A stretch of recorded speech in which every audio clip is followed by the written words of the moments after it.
Hello everyone, I welcome you all in this amazing platform जिसका नाम है black and white.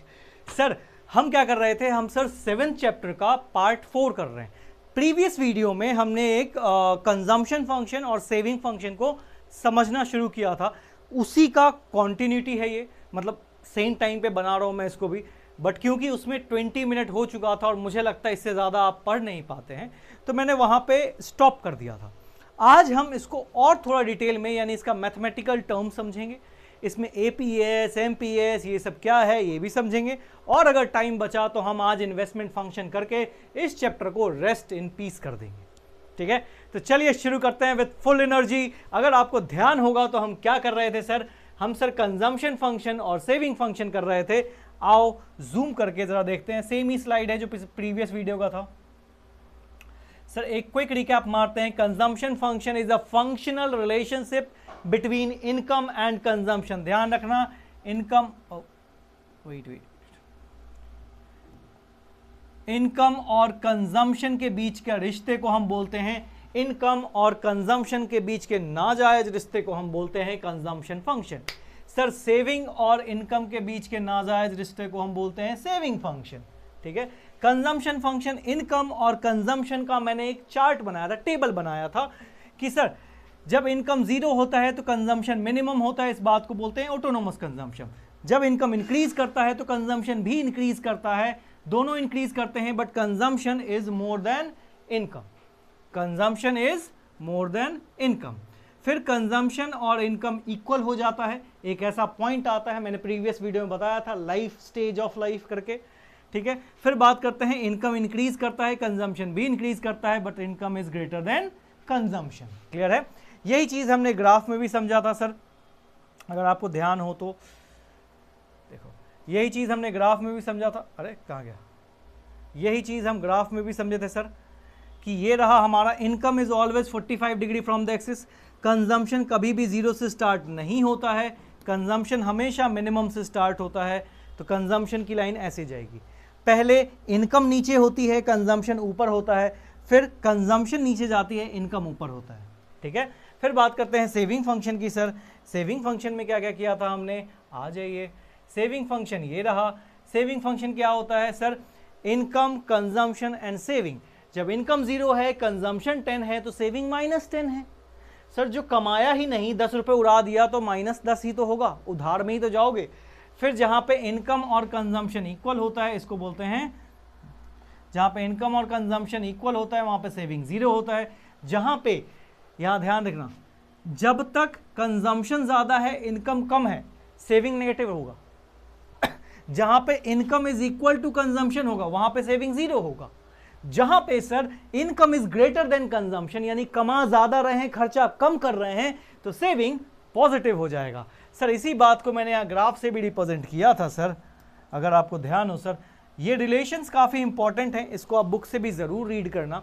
ठीक है, ये रहा सर, पहले सेविंग नेगेटिव होता है और देन फिर नेगेटिव होता है, फिर 0 होता है, फिर पॉजिटिव हो जाता है। क्लियर है? ये सभी चीज़ें लास्ट वीडियो में क्लियर कर चुके हैं। आज आगे बढ़ते हैं। सर कंजम्पशन फंक्शन और सेविंग फंक्शन को ना मिला के कभी कभी ग्राफ पूछ लेता है कि represent the graph of saving and consumption function. ठीक है, दोनों को इकट्ठे पूछ लेगा और 3-4 मार्क्स में दे देगा। तो सर क्या सेविंग फंक्शन कंजम्पशन फंक्शन अलग अलग एक्सप्लेन करेंगे सर? नहीं, एक ग्राफ में भी कर सकते हैं। आइए देखते हैं कैसे। ठीक है, मैं एक नया चार्ट, ये टेबल याद रखना बस आप। ठीक है, ये टेबल याद रखना, इसको कॉपी करने का कोई ऑप्शन है क्या हमारे पास? देखते हैं, अगर हुआ ऑप्शन तो मैं इसको नेक्स्ट में ले चलूंगा। इसको हम कर सकते हैं, क्या कर सकते हैं, क्लोन फ्लिप, मुझे नहीं पता ऐसा कुछ हो सकता है कि नहीं, बट हम शायद नहीं कर सकते हैं। ठीक है, चलो क्लोन करके मैं इसी को ले लेता हूँ। ठीक है, ये आ गया हमारे पास, इसी में मैं नीचे ले जा रहा हूँ स्लाइड को। ठीक है, अरे आजा, एक तो ये मुझसे चलती नहीं है, मेरी ज़िंदगी का दिक्कत ही यही है कि ये मेरे से चल नहीं पाता है। मैं डिजिटल रिटार्डेड पर्सन। ठीक है, मैं इसको जैसे तैसे ले आया हूं, अब आपकी जिम्मेदारी। ठीक है, चलो इसको अब थोड़ा सा बड़ा भी कर देता हूं। अरे हो जा प्रभु, ये लो। ठीक है, अब सर कंजम्पशन फंक्शन और सेविंग फंक्शन का साथ में अगर ग्राफ बोल दे तो कैसे करेंगे? ठीक है, क्या बोला है हमें सर? हमें बोला है consumption function, consumption and saving function. Sir इसलिए मैं इसको वापस से कॉपी किया क्योंकि इसमें इनकम भी है, कंजम्पशन भी है और सेविंग भी है, ये तीनों चीजें हैं, तो हमारे लिए रिप्रेजेंट करना आसान हो जाएगा। देखो सर, अगर मुझे बोलता है तो मैं कुछ इस तरीके से बना सकता हूं। एक मिनट,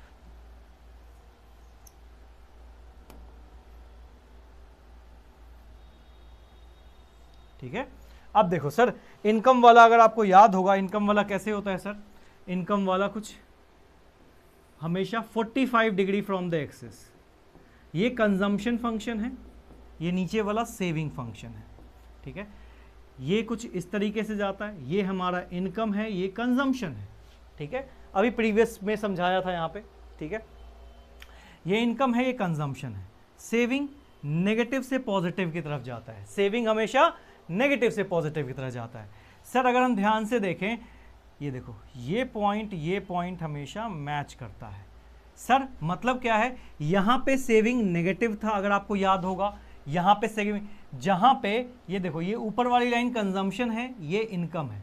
जब कंजम्पशन ज्यादा है, जब कंजम्पशन ज्यादा है, इनकम कम है, कंजम्पशन ज्यादा है, इनकम कम है, तो सेविंग नेगेटिव है।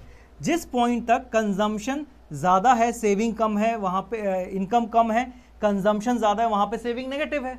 सर जहां पे, मैं थोड़ा सा और क्लीन करके इसको करवाता हूं, आ जाओ, ध्यान से देखना, जहां पे इनकम, इस दो पॉइंट को देखो, जहां पे इनकम कम है, कंजम्पशन ज्यादा है, इनकम कम है, कंजम्पशन ज्यादा है, कंजम्पशन ऊपर है, इनकम नीचे है, वहां पे सेविंग नेगेटिव होता है। सर तीसरा, जहां पे income is equal to consumption होता है, वहां पे सेविंग जीरो होती है। ठीक है, फिर जहां पे इनकम ज्यादा हो जाता है, यानी कि इनकम ज्यादा हो जाता है सर और कंजम्पशन कम हो जाता है सर, जहां पे कंजम्पशन कम हो जाता है वहां पे सेविंग पॉजिटिव हो जाता है। सर सिंपल ही तो है, कितना मुश्किल है सर? इजी है। ठीक है, तो आई होप सो ये आपको क्लियर होगा, क्योंकि मैंने बस दोनों ग्राफ को मर्ज कर दिया और कुछ खास किया नहीं, कंजम्पशन फंक्शन और सेविंग फंक्शन के ग्राफ को मर्ज कर दिया है। ठीक है, तो होपफुली आपको कंजम्पशन फंक्शन और सेविंग फंक्शन, जो बच्चों का मेजॉरिटी डर होता है, वो डर क्लियर हो गया होगा। डेफिनेशन, ग्राफ, टेबल, रिलेशन, सारा क्लियर हो गया। आप जरूर ऐसे बाइफरगेट करके लिखने की कोशिश करना, अगर आप इसको लिख पाते हो ना खुद से, तो इससे बेहतर चीज कुछ हो ही नहीं सकती है। ठीक है, चलो आ जाओ, अब मैं चलता हूं कंजम्पशन फंक्शन और सेविंग फंक्शन में और थोड़ा सा प्रकाश डालते हैं। ये था कंजम्पशन फंक्शन और ये रहा हमारा सेविंग फंक्शन। ठीक है सर, इसमें होता है ए पी सी और यहां होता है एम पी सी, यहां होता है सर ए पी एस और यहां होता है एम पी एस। सर क्या लिख रहे हो ये?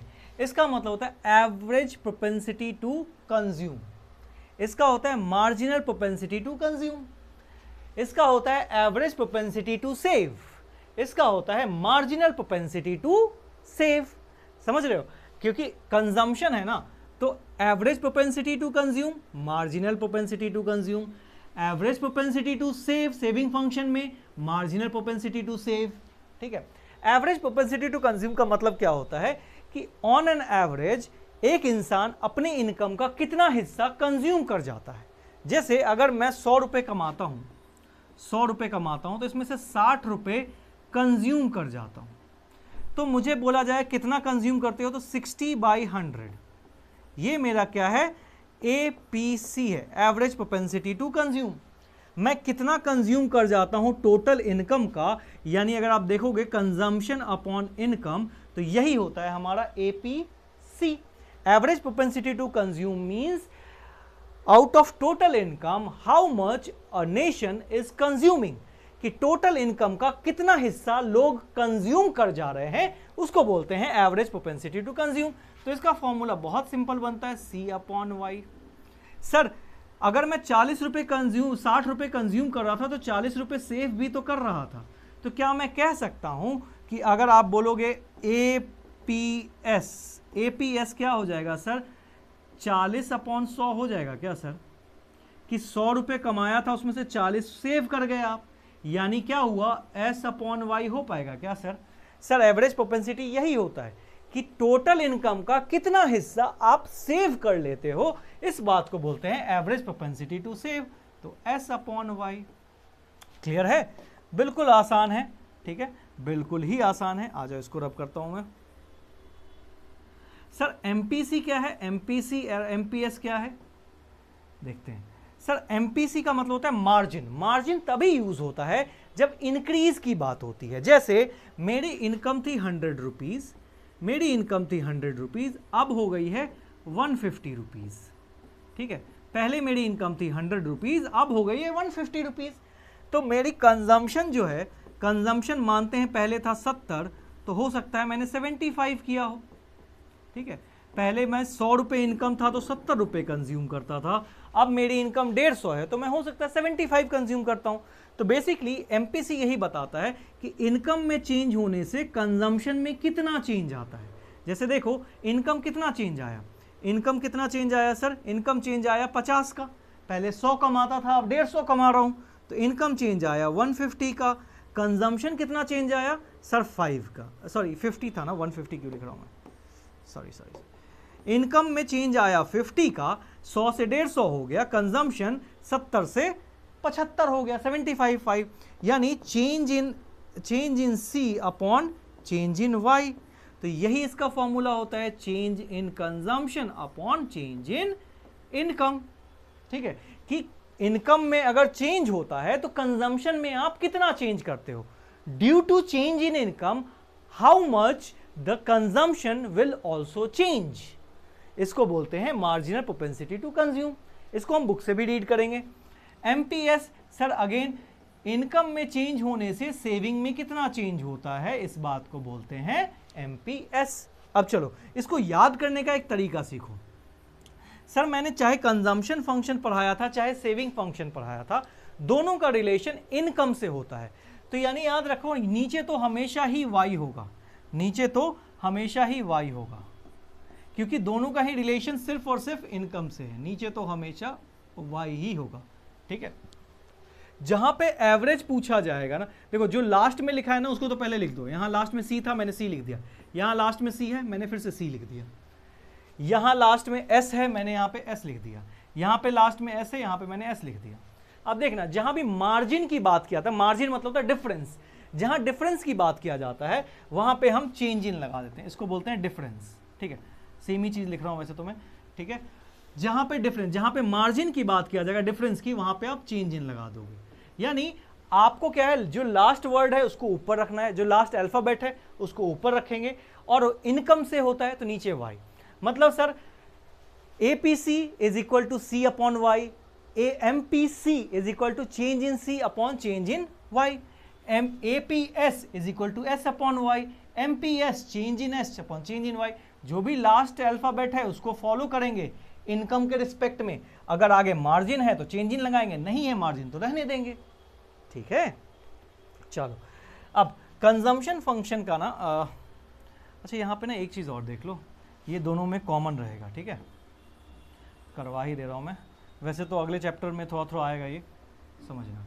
हमेशा देखना M P C plus M P S consumption saving, और आगे का दोनों सेम होना चाहिए। आगे एमपी है, इधर भी एमपी है, इधर कंजम्पशन है, उधर सेविंग है। Consumption plus saving is equal to 1। वही एपीसी प्लस एपीएस, देखो यहां पे फिर से आगे का पोर्शन सेम है, एपी कंजम्पशन और सेविंग इज इक्वल टू 1, ठीक है। तो ये दो चीज ना आपको आगे क्वेश्चंस करने में बहुत हेल्प करेगा। MPC plus MPS is equal to 1, APC plus APS is equal to 1, ठीक है। अब इसी का मैथमेटिकल टर्म आई नो कि आपको मुश्किल, बहुत बच्चों को ये चैप्टर मुश्किल लगता है, इतना है नहीं अगर आप ब्रेक करके समझो। ज़रूरी नहीं है कि आप एक बारी में पूरा वीडियो समझो, एक एक पोर्शन, जैसे पिछले वाला वीडियो एक दिन में समझा या 1 घंटे 2 घंटे पहले समझा, तो आगे से फिर कंटिन्यू करो। अगर आपकी क्यूरियोसिटी है तो फिर आप एक गो में कर सकते हो। अगर क्यूरियोसिटी नहीं है, आपको थोड़ा बहुत लग रहा है कि यार सर ये भी है, ये भी है, ये भी है, तो आप ऐसा कर सकते हो कि ब्रेक करके पढ़ो तो अच्छे से समझ में आएगा, लेकिन बाद में उसको कंसोलिडेट कर देना, एक जगह ले आना, ठीक है। अब कंजम्पशन फंक्शन का एक होता है, कंजम्पशन फंक्शन का, ओके, क्या होता है सर, इसका एक मैथमेटिकल टर्म है, ठीक है, मैथमेटिकल टर्म है, C is equal to C bar plus B Y. Sir S का होता है, सेविंग फंक्शन का होता है, mathematical term is equal to minus C bar plus 1 minus B Y. Sir इसको समझाता हूं अभी, ठीक है, इसको समझाता हूं, फिर आगे का आगे देखेंगे, अगर ज़्यादा टाइम हो जाएगा तो नेक्स्ट एक और पार्ट बना लेंगे, बट समझते हैं। Sir C is equal to C bar plus B Y क्या है, ये क्या किया आपने, आओ समझते हैं। सर यहां पे C है, C का मतलब है consumption function, consumption function. Sir C बार का मतलब है, C के ऊपर जो बार लगा है इसका मतलब होता है ऑटोनोमस कंजम्पशन, ऑटोनोमस कंजम्पशन। याद है ऑटोनोमस कंजम्पशन क्या होता है? Sir autonomous consumption, consumption at zero level of income, जो जीरो लेवल पे जो कंजम्पशन किया गया उसको बोलते हैं ऑटोनोमस कंजम्पशन। सर बी क्या है? बी है एमपीसी, ठीक है, बी क्या है? एमपीसी, ठीक है। रुक जाओ रुक जाओ रुक जाओ रुक जाओ, stop. B is equal to APC होता है ना, कट कर लेंगे।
हाँ सॉरी, स्टार्ट।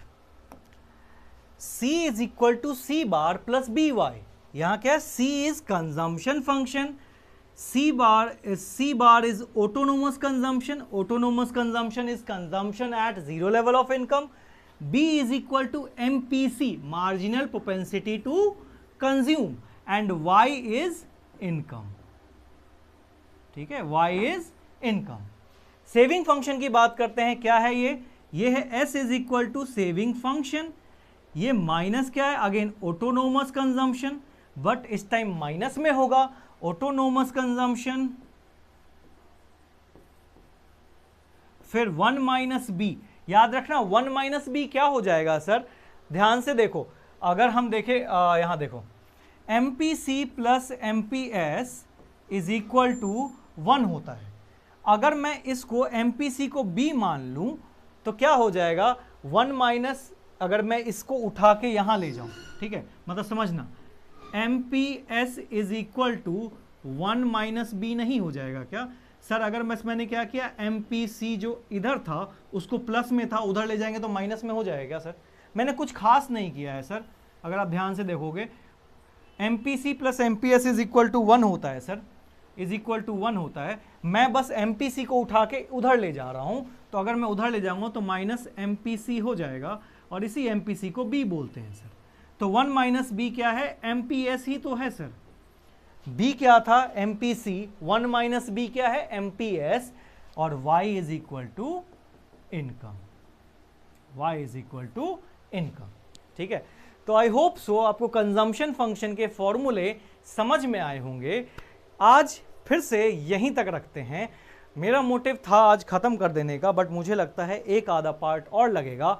बट अगेन मैं लंबी वीडियो इसलिए नहीं करता हूँ क्योंकि शायद आपको वन गो में पढ़ना मुश्किल लगता हो, इसी के लिए मैं आसान करने की कोशिश कर रहा हूँ। अब नेक्स्ट पार्ट में हम इसको थोड़ा थोड़ा बुक से देखेंगे, एक आधा न्यूमेरिकल देखेंगे और इन्वेस्टमेंट फंक्शन को करने की कोशिश करेंगे। अब रिमेनिंग पार्ट हम बुक से करेंगे। ठीक है, तो आई होप सो कि जो हमारा 5th पार्ट होगा वो एंड होगा।